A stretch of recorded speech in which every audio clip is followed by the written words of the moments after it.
Bonjour à tous et bienvenue sur Sensation. 2,1 millions, c'est le nombre de personnes âgées recensées par l'INSEE en 2018 et beaucoup se retrouvent isolés ou vulnérables. Pour nous en parler aujourd'hui, nous avons invité Luc Huvet, président fondateur de l'association Monnaie Cuivre. Bonjour. Bonjour. Monnaie Cuivre est une association venant en aide aux personnes âgées. Comment en êtes-vous arrivé à créer une telle organisation ? Eh bien, cette organisation, pour moi, a été assez simple parce que j'ai tout de suite vu que c'était vital, finalement. Et en tant que professionnel de l'immobilier, je me suis vite aussi vu et comprendre combien de personnes ne souhaitaient pas dans les... C'est toujours trop tôt de se séparer d'un bien immobilier et le maintien à domicile, je pense, est vraiment prioritaire et hélas plus d'actualité de jour en jour. Votre association organise diverses missions pour faciliter la vie des personnes âgées, dont la vie quotidienne aujourd'hui est rendue difficile par leur âge ou par leur position géographique. Quelles sont exactement vos missions ? Les missions. Alors, il y a 4 missions principales. La première, c'est entretien, rénovation de l'habitat intérieur et extérieur, y compris pour les personnes à mobilité réduite. Deuxième mission, bien évidemment, l'association vient en aide pour les frais d'obsèques. Elle vient en aide également pour les frais de succession en partie et aussi pour les frais de rentrée en maison de retraite. Votre nom d'association, c'est Monnaie Cuivre, donc oui. Ça ressemble un peu à celui de Pièce Jaune. Est-ce que, à l'instar de cette opération, vous organisez des événements caritatifs pour recevoir des dons ? Alors, l'association Monnaie Cuivre est tout à fait le parallèle des Pièces Jaunes. J'en profite. Et j'ai eu la chance de rencontrer les services, les bureaux de Madame Chirac à l'époque, rue de Scipion. Finalement, cette association est très complémentaire, car les Pièces Jaunes, personnes hospitalisées et les enfants malades, et Monnaie Cuivre, qui est, elle, basée sur le maintien donc à domicile. Donc c'est vraiment une complémentarité. Voilà. Mais vous me disiez pour le... Juste, alors je voudrais revenir par rapport aux Pièces Jaunes, par rapport à votre nom. Est-ce que vous organisez des événements caritatifs ? C'est ça votre question ? Les événements. Alors, l'association, bien entendu, organise plusieurs événements. Alors, personnellement, je suis contre les tirelires. Mais les tirelires, j'en fais de temps en temps, mais vraiment dans des lieux chez les commerçants, donc dans des lieux privés, mais surtout pas d'action dans la rue, c'est strictement interdit. Et je ne le veux absolument pas. Mais par contre, elle fait aussi des organisations de tombola.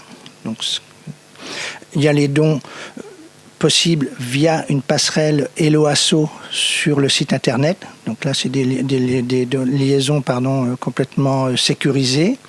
Et l'association aussi intervient maintenant en organisation de spectacles. Donc les dons qui restent sur l'association servent et serviront en priorité pour l'entretien et la rénovation de l'habitat des personnes âgées. Votre action principale, donc du coup, on l'a dit, c'est de soutenir les personnes âgées qui sont de plus en plus vulnérables au fur et à mesure des années.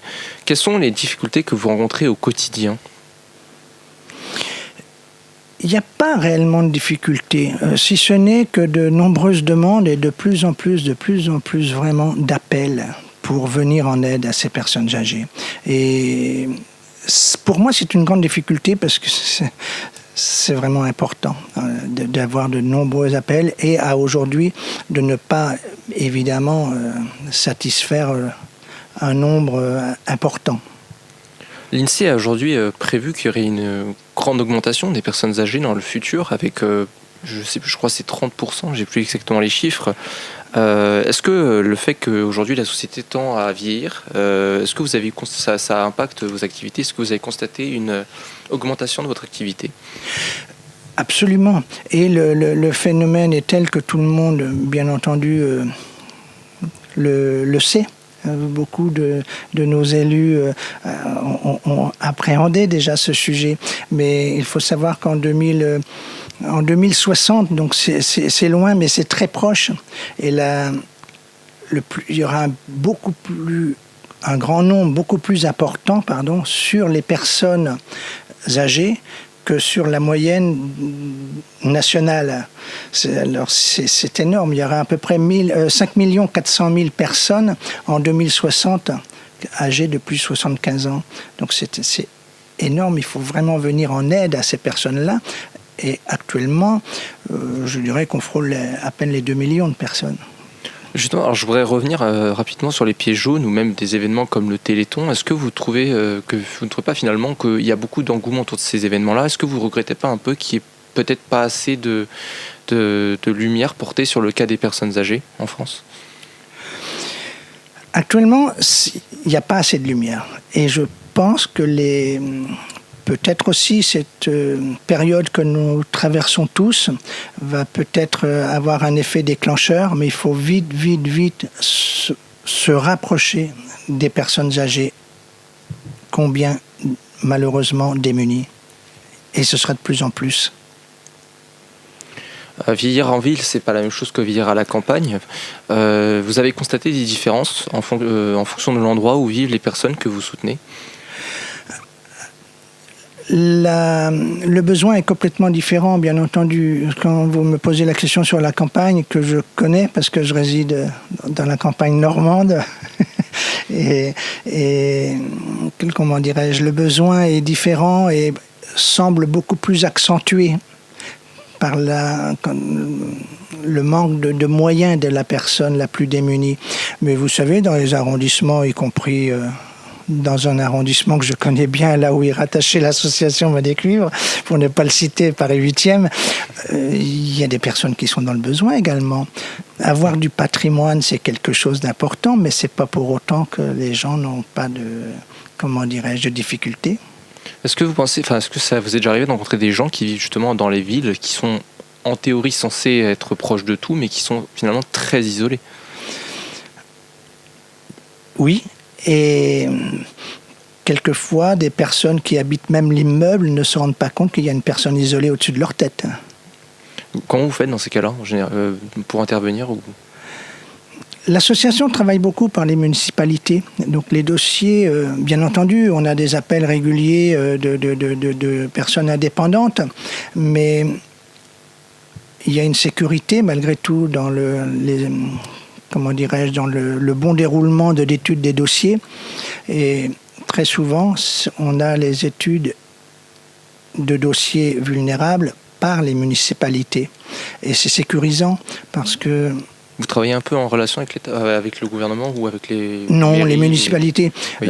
C'est même sécurisant parce que venir en aide à des personnes les plus démunies, il faut aussi se protéger. Donc il ne faut pas faire des dons pour le maintien à domicile si on retrouve peu de temps après qu'un bien est à la vente. Donc tout est protégé, tout est sécurisé, bien entendu. Et qui détient le mieux la personne, c'est les mairies. En cette période de pandémie, en plus, ça a été, j'imagine, beaucoup plus difficile pour les personnes âgées. Comment avez-vous fait pour gérer cette situation qui est quand même dramatique et assez extraordinaire, finalement? Actuellement, alors, je dirais, il faut... Dans une logique, actuellement, il y a un petit peu c'est un petit peu, je dirais, freiné depuis un mois et demi, c'est un peu plus calme. Mais je pense que c'est pour mieux revenir dès le printemps ou dans les proches semaines à venir, dirons-nous. Mais j'ai moins d'appels actuellement que environ un mois et demi.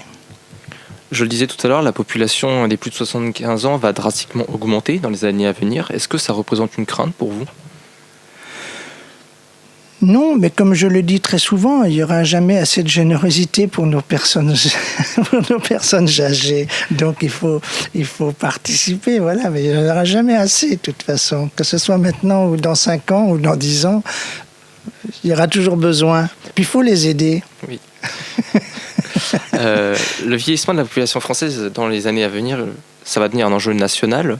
Est-ce que vous effectuez des missions pour essayer d'alerter le public sur cette situation ? Ah, ça c'est une bonne question. Et figurez-vous que ça vient de se passer sur le trottoir avant de rentrer dans vos bureaux. Je vais organiser d'autres réunions, conférences, etc. Et je vais me rapprocher du moins de groupes spécialisés pour aller par région et avoir des représentants par région. Pourquoi ? Parce que c'est très important cela. J'espère que je vais aller assez vite pour ne pas me disperser. Mais la Fondation de France commence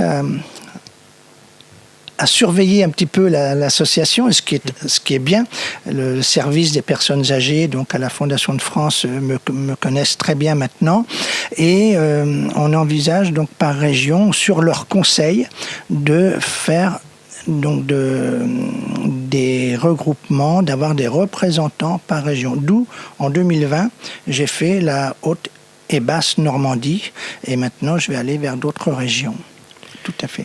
Merci beaucoup Luc Huvet d'avoir été avec nous sur Sensation. Nous rappelons que vous êtes président fondateur de Monnaie Cuivre et qu'il est possible de vous faire un don pour vous soutenir sur monnaie-cuivre.fr.